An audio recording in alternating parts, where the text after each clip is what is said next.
cost of production will be higher because of the restrictions on what you can and can't use to feed the animal, feed the plant. There is a bigger distance to organic market because there are only a limited number of processors who are processing organic produce. It's a very difficult one to get the balance of right. You know, I'm a very extensive upland farmer producing beef and sheep. 90% of the way I do it is organic. However, I can't go and buy straw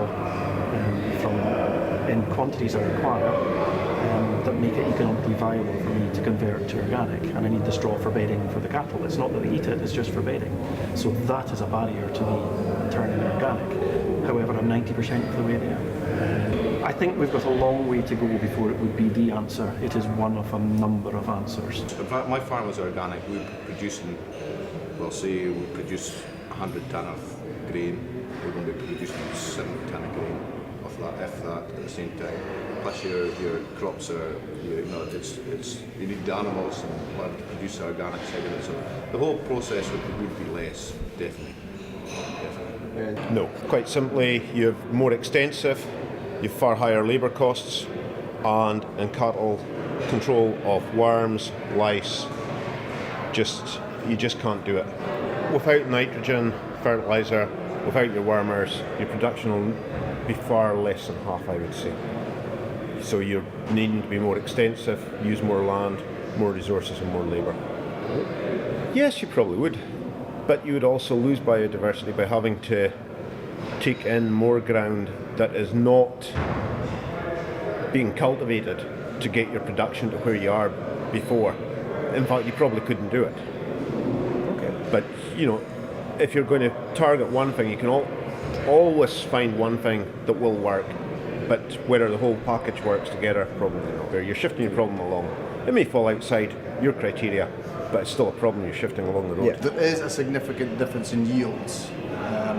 Conventional farming prioritises the use of fertilisers to increase growth of plants and provide bigger volumes of feed for animals.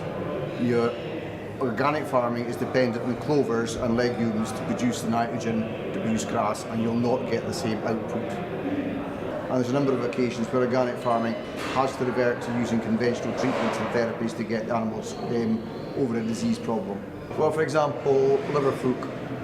There isn't actually an effective organic treatment. You have to use a conventional fungicide to deal with liver fluke. You are faced with a world population, and all mammals have to have a certain number of grams or kilograms of food eaten every day and a certain number of litres of water drunk every day to keep them living. And as our world population rises, that demand for these extra kilograms and tons of food on a daily basis increases. And you're faced with a number of problems. One is getting the production from land to get that food, and two is getting the quality and safety of that food, and three is the distribution of that food equally around the world. Sustainability is a subject that is very much to the fore of farmers' minds. The biggest factor for me would be having the volume of output to leave me the margin to actually pay off the overdraft on the farm. And it really is a financial factor more than anything else.